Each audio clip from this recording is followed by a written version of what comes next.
Hi friends, ಇವತ್ತು ನಾನು ನಿಮಗೆ ಡಿ ಪ್ರೋಟೀನ್ ಅಂದ್ರೆ ಏನು ಯೂಸ್ ಮತ್ತೆ ಡಿ ಪ್ರೋಟೀನ್ ಏನಕ್ಕೆ ಯೂಸ್ ಮಾಡ್ತಾರೆ ಅಂತ ಹೇಳ್ಕೊಡ್ತೀನಿ. ಡಿ ಪ್ರೋಟೀನ್ ಬಂದು ಶುಗರ್ ಪೇಷಂಟ್ಸ್ಗಳಿಗೆ ಇದರಿಂದ ಯೂಸ್ ಇದೆ, ಯಾಕಂದ್ರೆ ಇದರಲ್ಲಿ ನಿಮಗೆ ಶುಗರ್ ಇರೋದಿಲ್ಲ.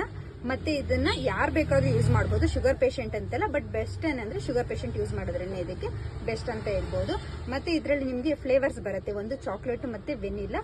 ಇನ್ನ ಮಕ್ಳಿಗೆ ಏನಾದ್ರು ನೀವು ಕೊಡೋದಾದ್ರೆ ಡ್ರೈ ಫ್ರೂಟ್ಸ್ ಎಲ್ಲ ಬರುತ್ತೆ, ಅದನ್ನ ದೊಡ್ಡವರು ಬೇಕಾದ್ರೂ ನೀವು ಯೂಸ್ ಮಾಡ್ಕೋಬಹುದು. ಇದನ್ನ ಶುಗರ್ ಪೇಷಂಟ್ಸ್ ಏನಂದ್ರೆ ಇವಾಗ ಅವರು ತುಂಬಾ ಟ್ಯಾಬ್ಲೆಟ್ಸ್ ಗಳೆಲ್ಲ ತಗೊಂತಾರೆ. ಈಗ ಊಟ ಎಲ್ಲ ಫುಡ್ ತಿನ್ನಕ್ಕಾಗಲ್ಲ, ಮತ್ತೆ ವೀಕ್ನೆಸ್ ಇರ್ತಾರೆ, ಸುಸ್ತಾಗತ್ತೆ, ತಲೆ ಸುತ್ತೆಲ್ಲ ಬರೋ ತರ ಇರುತ್ತೆ. ಸೊ ಅವಾಗ ಇದನ್ನ ನೀವು ಬೆಳಿಗ್ಗೆ ಮತ್ತೆ ರಾತ್ರಿ ಬೇಕಾದ್ರೆ ಇದನ್ನ ಆಫ್ಟರ್ ಫುಡ್ ಎಲ್ಲಾರು ಯೂಸ್ ಮಾಡ್ಕೊಳ್ಳಿ, ಬಿಫೋರ್ ಫುಡ್ ಎಲ್ಲಾರು ಯೂಸ್ ಮಾಡ್ಕೊಳ್ಳಿ.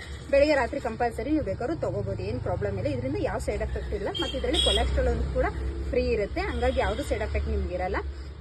ಮತ್ತೆ ಇದನ್ನ ನೀವು ಮಕ್ಕಳಿಗೆ ಕೊಡೋದಾದ್ರೆ ಅವ್ರಿಗೂ ಅಷ್ಟೇ ಬೆಳಿಗ್ಗೆ ರಾತ್ರಿ ಬೇಕಾದ್ರೂ ನೀವು ಇದನ್ನ ಕೊಡ್ಬೋದು. ಇದಿಷ್ಟು ಇವತ್ತಿನ ಮಾಹಿತಿ. Please subscribe.